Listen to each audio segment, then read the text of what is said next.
जनपद बलिया के ग्राम सभा फेफना में भव्य ही भागवत कथा का आयोजन हुआ है। इस कथा में हजारों की संख्या में लोग एकत्रित होकर इस भागवत कथा का आनंद ले रहे हैं और पुण्य के भागी बन रहे हैं। इस कथा में अनेक लोग आ रहे हैं, अनेक तरह की झांकियों का भी लाभ ले रहे हैं और झांकियों का दर्शन करके पुण्य के भागी बन रहे हैं। तो आइए वृंदावन से चल के हमारे साथ इस कथा के जो मेन व्यास हैं उनसे हमारी बात हुई और उस कथा के बारे में, भागवत की विशेषता क्या है उसके बारे में चर्चा हुई और जो आयोजक मंडली थे उसके बारे में भी हमारी टीम के साथ बात हुई और पेश है सीधा समाचार चैनल की विशेष रिपोर्ट। इस समय हम लोग मौजूद हैं जनपद बलिया के ग्राम सभा फेफना में, जो कि यहाँ पे आज अनवरत कई दिनों से भागवत कथा का आयोजन हुआ है और हम लोग आज पहुँचे हैं। और ये कुटी का स्थान है, राम जानकी का मंदिर है और हमारे साथ वृंदावन से गुरुजी आए हुए हैं जो कि यहाँ पे कथा कह रहे हैं। उनसे हम बात करेंगे। गुरुजी पहले पूरा अपना परिचय बता दीजिए, कहाँ से आए हैं और आपका क्या नाम होगा। सभी को जय श्री राधे राधे राधे। मैं कर्म भूमि वृंदावन धाम से और यहाँ पे चल के आया हूँ। सनातन धर्म का हमारा बहुत जोर प्रचार चल रहा है और उसी के भगवान की कथा के माध्यम से हम सबको एक जो मार्ग है, सतमार्ग है, जो हम आप बहुत पहले से कुछ लोग भटक चुके हैं, जो हमारे ये नई पीढ़ी के बच्चे जो हैं थोड़ा सा अनभिज्ञ हो चुके हैं, पढ़ाई तो कर रहे हैं, बहुत आगे तक बढ़ रहे हैं और उन्नत भी कर रहे हैं, लेकिन कुछ सनातन धर्म के बारे में बेचारे जो हैं थोड़ा इधर उधर बह जाते हैं। तो गुरु जी की कृपा हुई और कुछ भगवान की कृपा हुई, मैंने भी सोचा कि चलो भाई अपना यही कर्म भूमि है, तो कुछ भगवान की चर्चा करते हुए लोगों को अपनी वाणी से राम कथा, कृष्ण कथा, हरि चर्चा, कीर्तन, सत्संग जो भी प्रबंध दिया है उसको अपनी वाणी के द्वारा सबको बताएं और उस मार्ग पे चलाएं और हम भी चलें। देखिए, जानना चाहेंगे गुरुजी कि मानव जीवन में जो वर्तमान में जो जीवन चल रहा है उसमें भागवत का क्या योगदान है, भागवत को कथा का क्या है और यह कथा कम से कम कितने दिन में किया जा सकता है और अधिकतम कितने दिन तक इस कथा चलती है। जी, बहुत अच्छा आपने पूछा है सवाल कि सतयुग त्रेता द्वापर में लोग बहुत तपस्या करते थे, त्याग करते थे, दान करते थे, सब कुछ करते थे, लेकिन बहुत दिनों में जो है शांति मिलती थी।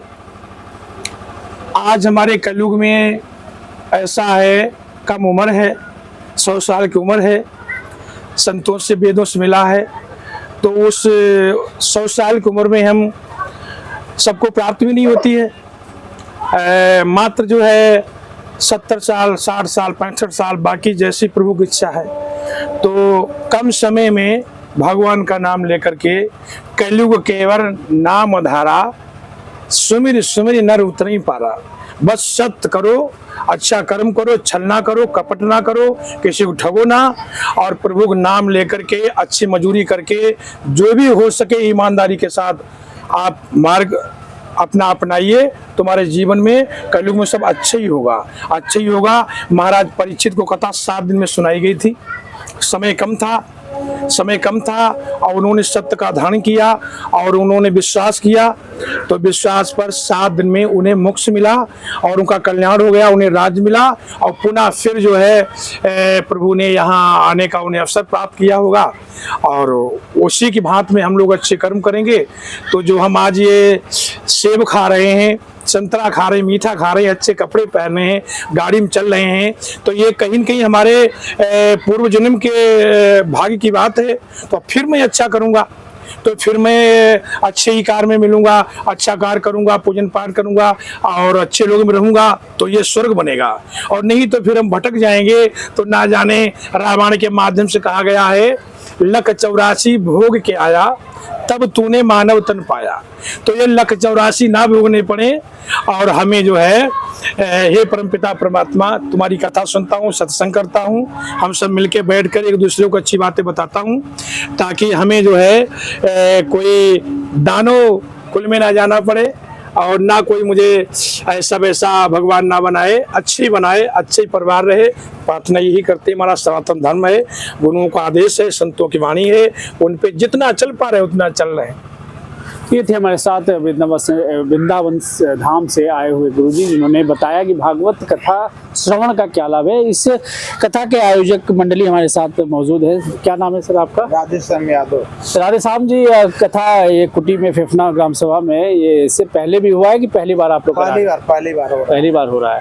तो क्या कारण था कि आप लोगों ने इस कथा का आयोजन कराया, और इस कथा का आयोजन कराने के पीछे क्या मंशा है? ऐसा रहा कि ये कार्यक्रम पहले से तय था, तो किसी कारण ये कार्यक्रम फेल हो गया।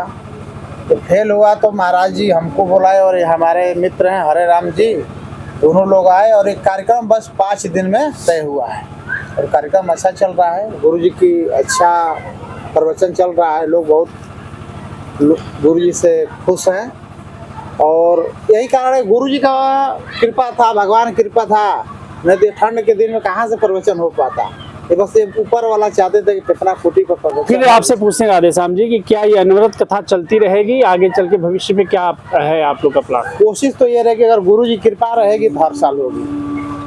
तो देखा आपने, फेफना कुटी धाम में पहली बार भागवत कथा का आयोजन हुआ, और बड़े ही सुंदर ढंग से आयोजन किया गया है। और माताएं बहनें और यहाँ के जितने भी जनता जनार्दन है इस कथा में आ रहे हैं। और मैं अपने चैनल के माध्यम से तमाम लोगों से मैं ये भी कहूँगा कि भागवत कथा सुनने से ही अपने कर्मों में जो हम लोगों ने कहीं ना कहीं कुछ मतलब किया है, जरूर है, मानव तन पाए हैं तो गलतियां भी हुई हैं, तो उन गलतियों का सुधारने का एक बहुत बड़ा कलयुग में यह एक ऐसा साधन है भागवत कथा कि जिससे कि हम पार उतर सकते हैं, इस मोक्ष की प्राप्ति भी कर सकते हैं। क्योंकि गुरु जी ने बताया भी कि राजा जो परीक्षित थे मात्र 7 दिनों में यह कथा सुन के अपने मोक्ष को प्राप्त किया था और परम धाम को प्राप्त हुए थे।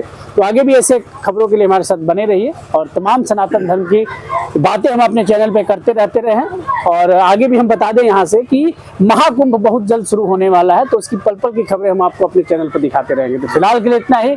मैं अपने सहयोगी कैमरामैन के साथ में वेद प्रकाश सिंह, जनपद बलिया के ग्राम सभा फेफना से सीधा संवाद।